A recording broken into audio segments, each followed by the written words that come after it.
The famine in the land continued with great severity after the sons of Jacob returned from Egypt with grain. In the previous chapter, Jacob's sons had gone down to Egypt to buy food because the land of Canaan had no bread. They stood before the Egyptian governor, not knowing he was their brother Joseph, whom they had sold years earlier. Joseph spoke harshly to them, questioned them closely, and accused them of being spies. He kept Simeon behind as a prisoner and demanded that they bring their youngest brother Benjamin back as proof of their honesty. When the brothers returned home, they discovered that each man's money had been returned in his sack, which filled them with fear. Jacob refused to let Benjamin go, grieving the loss of Joseph and Simeon and fearing another sorrow. Reuben offered his own sons as a pledge, but Jacob would not agree. Time passed, the grain ran out, and the hunger in the household grew heavier with each day. The family now faced a painful choice between fear and survival. This is where the account flows directly into the events of the next chapter.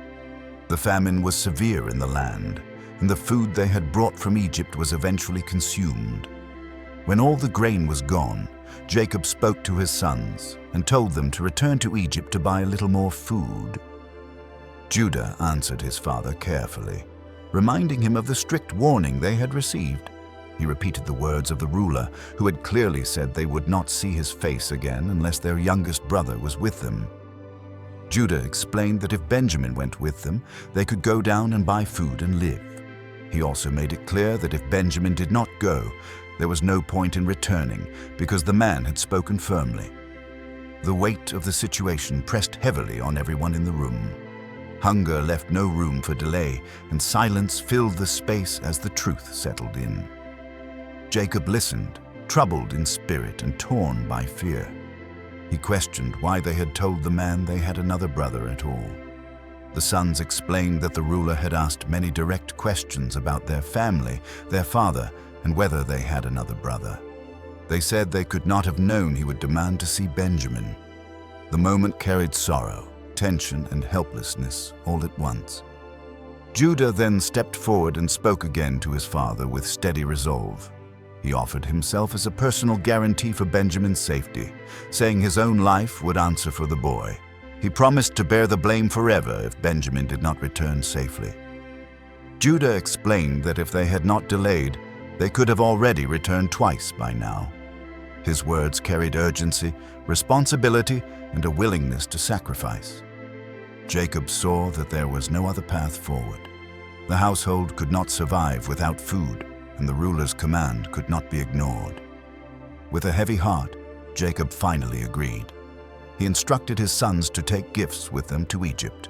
He named items from the land, including balm, honey, spices, myrrh, pistachio nuts, and almonds.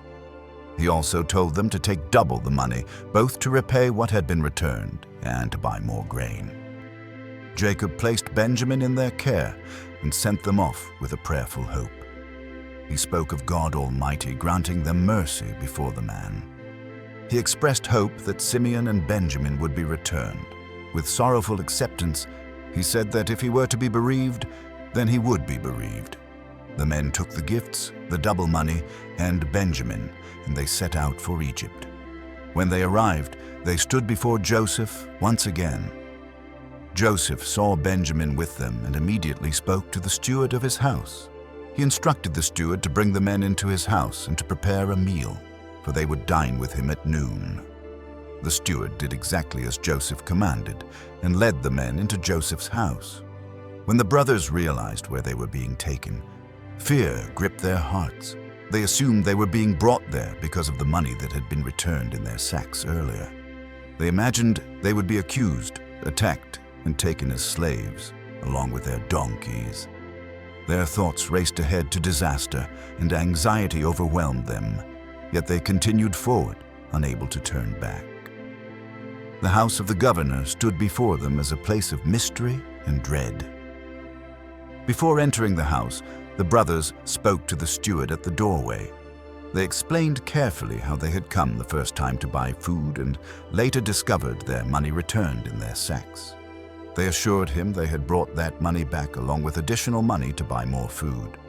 They insisted they did not know who had put the money in their sacks. The steward listened and answered them calmly. He told them not to be afraid and spoke words of peace. He said their God, the God of their father, must have put the treasure in their sacks, for he had received their payment. Then he brought Simeon out to them, safe and unharmed. This unexpected kindness softened their fear slightly. The steward then led them into Joseph's house. He gave them water to wash their feet and provided feed for their donkeys. The brothers prepared the gifts they had brought, knowing they would present them at noon. They waited quietly, uncertain of what was to come next. When Joseph came home, the brothers brought the gifts into the house and bowed down before him to the ground. Joseph asked them how they were and inquired about their father. He asked if their aged father, of whom they had spoken, was still alive. They answered respectfully that their father was alive and well. They bowed themselves again in humility. Then Joseph lifted his eyes and saw Benjamin, his own brother, the son of his mother. He asked if this was their youngest brother of whom they had spoken. They answered that it was. Joseph then spoke directly to Benjamin and said that God be gracious to him.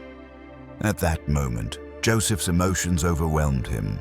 His compassion grew warm within him, and he could no longer contain himself. He hurried out, entered his private room, and wept there. Years of separation, loss, and longing poured out in silence. After washing his face, he returned and regained control of himself. He then gave the command for the meal to be served. The servants set the table, serving Joseph by himself and the brothers by themselves. The Egyptians ate separately as well because they considered it improper to eat with Hebrews. The brothers were seated before Joseph in order, from the firstborn to the youngest. This arrangement caused them to look at one another in astonishment. They could not understand how the order had been known so precisely. Joseph sent portions of food from his table to them. Benjamin's portion was 5 times larger than the portions of the others. The brothers watched, puzzled yet grateful. The tension of the day slowly eased as the meal continued. They ate and drank freely in Joseph's presence. For the first time since arriving in Egypt, joy replaced fear.